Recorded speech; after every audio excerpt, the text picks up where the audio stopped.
Hello and welcome to Mythical Meeples. Today I'll be unboxing the Imperial Knight, Knight Dominus. So this contains one Dominus class Imperial Knight, which can be built as a Knight Valiant or a Knight Castellan, or if you prefer the Chaos side of things, you could also build this as a Knight Tyrant. So you've got a few different weapon options that you can see here. You've got the missiles up here, the cannons alternatively on the shoulders, and you've also got a choice of, so the Valiant comes with a Harpoon and the Flamer, or you've got the Plasma gun and the, I think it's a Lance over here for the Knight Castellan. So let's have a look inside the box. So inside the box you can see we've got instruction booklet for the Knight Dominus. We've got 1,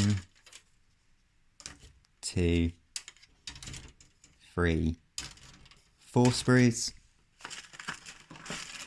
We've got one, I think it's 170mm base, and then you've got the Imperial Knight's transfer sheet, so you can see all of the different household knights which are available. So you've got Terran, Hawkshroud, Cadmus, Tyrannus and Raven. You've got identification symbols such as the different numbers. You've got the Imperial symbols here, it's the Aquila, and this is more of a Mechanicus one. And you've got lots of sort of smaller Aquilas and Mechanicus symbols here, so you can really personalise your Imperial Knight the way that you want to. Now let's look inside the instruction booklet. So as we said before, this is for the Knight Dominus, and you can see the sprue options here. You've got two lots of A, and then there's B and C. And again, you can see, so you follow 1 to 9 for the Knight Castellan and 10 to 18 for the Knight Valiant. You can see the different options available to you. So for most Imperial Knights, you start off by building the knight legs, as you can see here. So you've got 1A and 2A down here. So these are quite similar steps, but one's building the right leg and one's obviously building the left leg. Then you do the hip joint and put all your armour pieces on. And then you start by building the head and the torso here.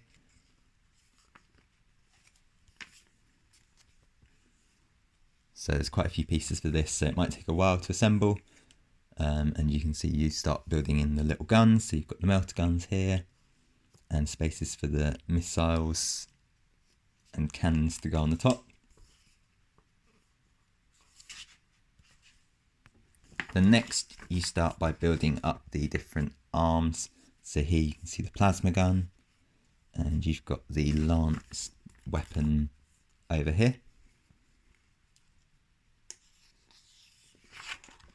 And you attach the arms and the shoulder pads before doing the leg armour, and then you start by doing the smaller guns as well. So you've got the missiles here and the shield breaker cannons here as well.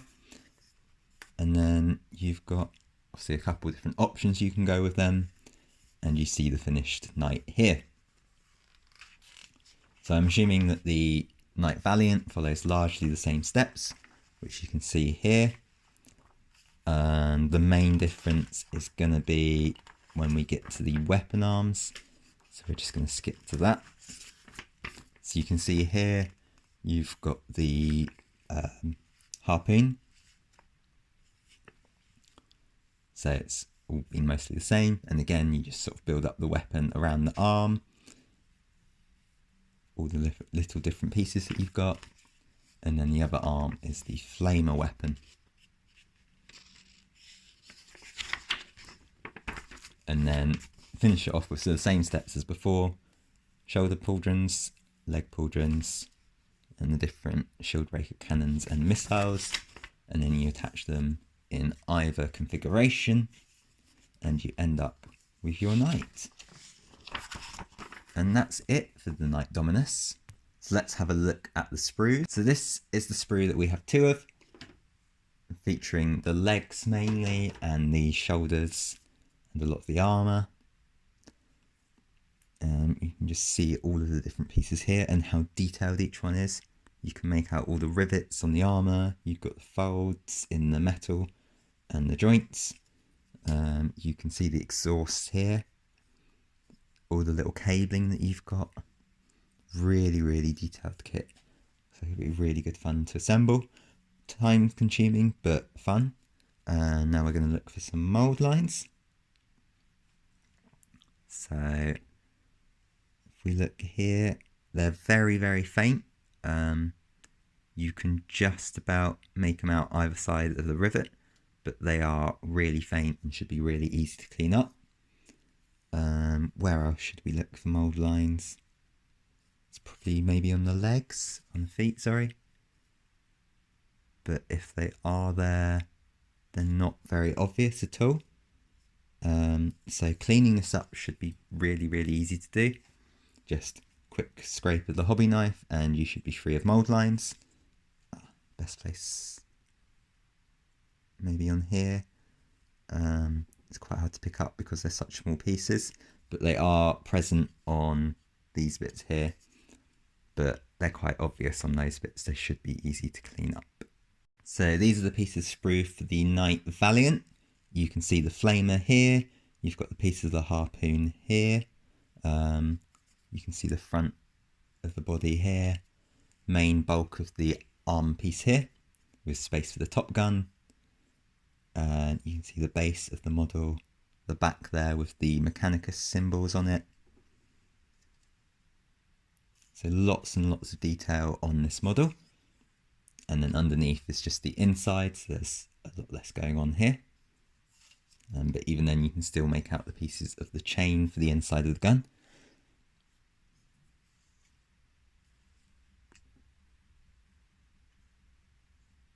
So let's have a look once more for mould lines. I think again, there's not going to be too many on this kit.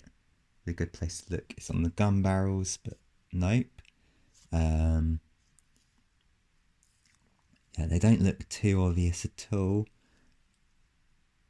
I don't know how easy they are to see because it's struggling to focus, but you can just about make them out where my finger is. Just here on the sides, but they should again be quite easy to clean up, and the ones that are there are really obvious to see. And then finally we're going to look at the Castellan sprue. So again, this is very similar to the other sprue with you've got the carapace here. You can see the different parts of the guns here. You've got the bottom of the armour, the back piece. So this should be really, really easy and clear what everything is. It's mostly big parts again, so finding out what's what is really easy. And again, the insides of the pieces are sort of less detailed, but you can clearly see that they're going to stick together, so you're not going to see them. But then pieces like this, they still keep the detailing where you're going to see them. Just so be warned when you're painting. Again, it's a really nice kit. I love even just the amount of detailing they've got on the cables. Just here is quite incredible. For such a big kit, you're not really going to notice these when it's on the field, but they're still there. And it's amazing their attention to detail. And here you can see all the little rivets again. And I just think the Imperial Knights are really, really well designed. Let's try and have a quick look for mould lines again, but I don't think we're going to be able to spot many.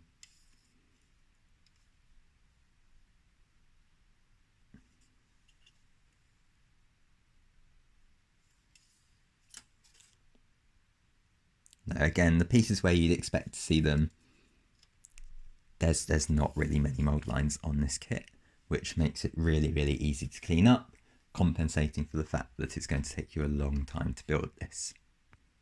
And that's it for the Knight Dominus. I hope you enjoyed this video. If you do, please like, comment, subscribe. I really enjoy reading all of your feedback, and it helps support me as well and grows the channel so that more people can watch my videos.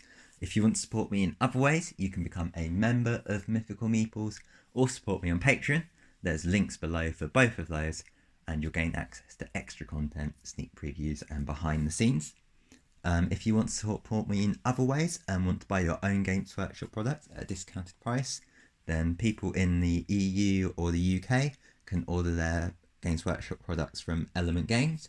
If you use the link below, it drops a cookie into your browser and I'll get a 5% kickback at no extra cost to you. Most of the Element Games Workshop products are 15% discount. Pre-orders tend to be 20%, and you'll get discounted price on most of your Games Workshop products. So thank you again for watching. Hope you enjoyed this video, and I'll see you in the next one. Bye for now.